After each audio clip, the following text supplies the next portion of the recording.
Today we're looking at the SpeedyBee 5.8 GHz VRX, and it's kind of refreshing to see a manufacturer still making products for the analog system, especially in this current digital hype or revolution.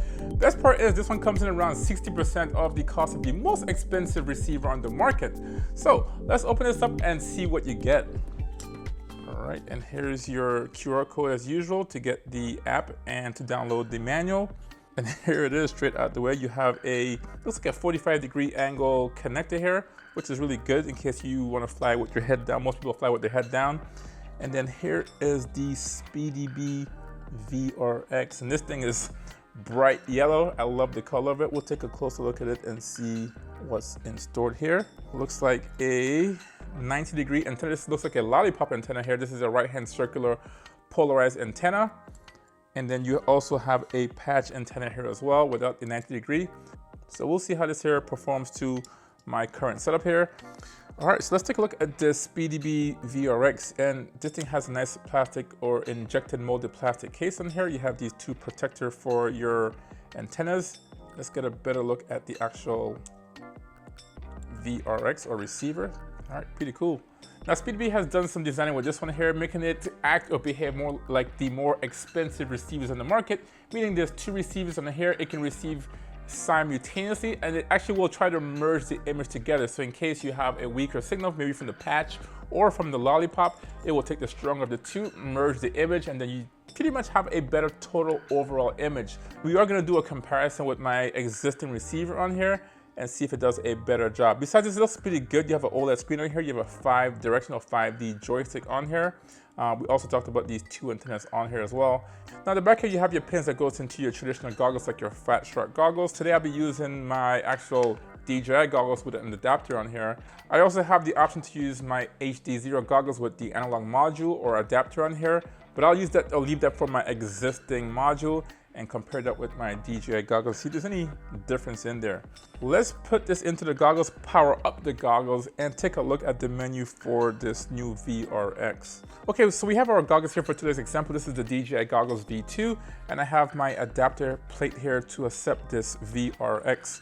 And I'm simply just gonna put my case over the VRX so it's already in place, and just align these pins right here to the pins in your goggles. In this case, I have a adapter. All right, it's lined up and just press fit. There we go. And I'm gonna put my antennas on here. It's pretty cool. They have these included little, looks like a 3D print on here, so you can actually screw this on. This is a really nice touch, this device. This is a really nice looking antenna. You also have a screwdriver here to actually aid in that as well. All right, so this is the best it's gonna do right here. But I do think that this is gonna get in the way of the menu, and I want you guys to see the menu here. So let's just unscrew this for now. All right, let's power on my goggles. And that was fast, that was instant. And it's actually on my desired frequency. I usually fly at race band 7. Now it shows you your channel and band on here, and then the frequency down here as well. Now you have this 5G joystick here. You can go left, right, up, or down. And you can change your channels pretty easily and immediately with that function. So I can just go down here, and here we go at race band 6, race band 5. If I want to go left, it goes to the F band, go back to the race bands or L bands, and up or down. So in this case, if I selected race band 4, I can just hit enter, and that's it. Now to get into the menu here, you can press and hold the 5D joystick. And there it is. Exit is the last one, furthest to the left. Go to the right, it says channel lock. Now, we showed you how to change the channel with the quick menu, going up, down, left, to right. If you want to lock your menu or lock your channels in there, then you would want to put that channel lock on. In case you're flying, you might accidentally hit the button on here, and that might change your channel. Then you might crash your drone, or if someone comes in, or a kid, your son, daughter, whoever, touches your goggles, a spectator just hits the joystick, then having the channel lock is going to prevent it from changing the channel. So that's a really good feature. Then you have the band scan. It will scan for all the channels. It's doing it right now and show you the available bands, the one with the least interference. Then you have your finder, and that's in case you do lose your drone. Say you have a tiny drone. In this case, I have a small like Mobula 6 on here, very, very tiny, and typically there's no beepers on this. You use the motors. but these motors are so quiet when you use it as a beeper. Say you crash your drone into some weeds, some grass or whatever, you can use the finder, use the actual strength from the VRX, point it in the direction where your drone has crashed, and it will get progressively faster as the beep. So we can try that right now. Granted, we have nothing, well, yeah, we have nothing powered on here. Let's see here. I'm gonna start that. And you can hear the beep. It's beeping very slowly. Now, if I power on my drone, then the beep should get a lot faster since I'm so close to my drone here. Let's see if that works.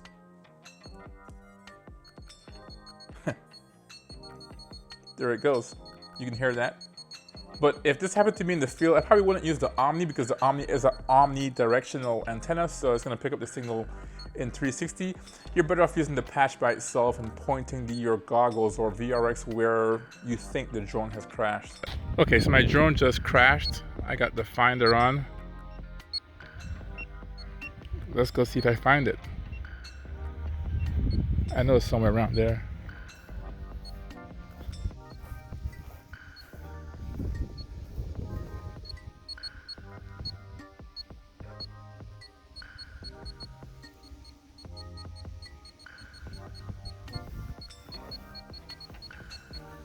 There it is. Oh man, there's a lot of weeds in that one. I definitely couldn't turtle mode it. Oh! All right, let's exit that. And then the RSSI. Now you can put the RSSI in your goggles here. Yeah, let's record that. There's the exit and then RSSI. So you can put that on or off. I think it's on by default. Here I am. So this thing works pretty good. So there's your signal up there. It's actually in the spot of my race band. It's just race band 1. It should be race band 7. So you can actually turn that off if you want to. You can go long, none, or short. It's on short right now. Let's put the long one on there and go back. Hopefully it exits this. And there you go. Now you have a longer strip up here. It's super long. But you can see right there. In my case, I don't really care about that. I can see the screen for the VRX and know that, hey, I'm losing signal. So I'm going to put none on there. Audio out is on, so if your drone has, your VTX has a microphone, then it can send the audio to your actual VRX and send it to the DVR. And if your goggles has a 3.5 millimeter jack, you can put the headphones in and hear the audio coming straight from your drone, which is a pretty cool thing. Calibration, so if say your signal is off, or say your frequency is off, you can do a calibration on your VRX here. Now this has been calibrated from the factory, and SpeedyBee says there's little need to actually recalibrate it, but in the case that this thing does drift off, then you can do it here as well. All right, exit. And this looks really good, guys. So I'm gonna take it for a quick flight here. Let's record for kicks and giggles. All right. Flight mode echo armed.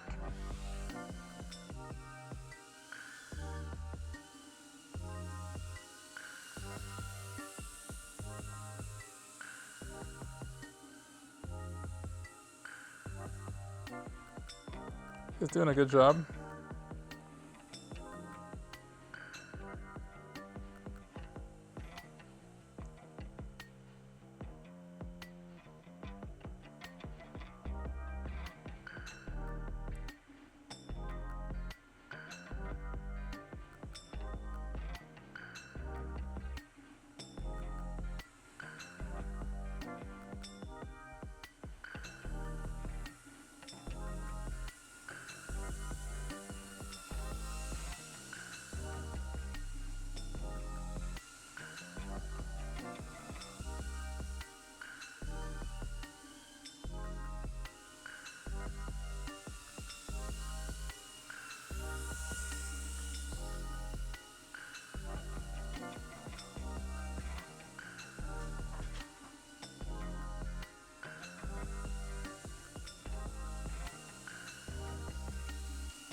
Nice.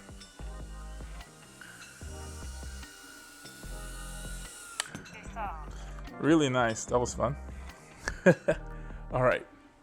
All right, guys. So let me know what you think about the SpeedyBee 5.8 GHz VRX. I think it did a pretty good job with this little, mobile sixer indoors. Had a rough start here trying to get this thing out of the room, but it did a really, really good job. This thing I think is maximum. Is it even 200 milliwatts? Anyways, it did a really good job. Good image. It's pretty good. I like the on-screen display as well.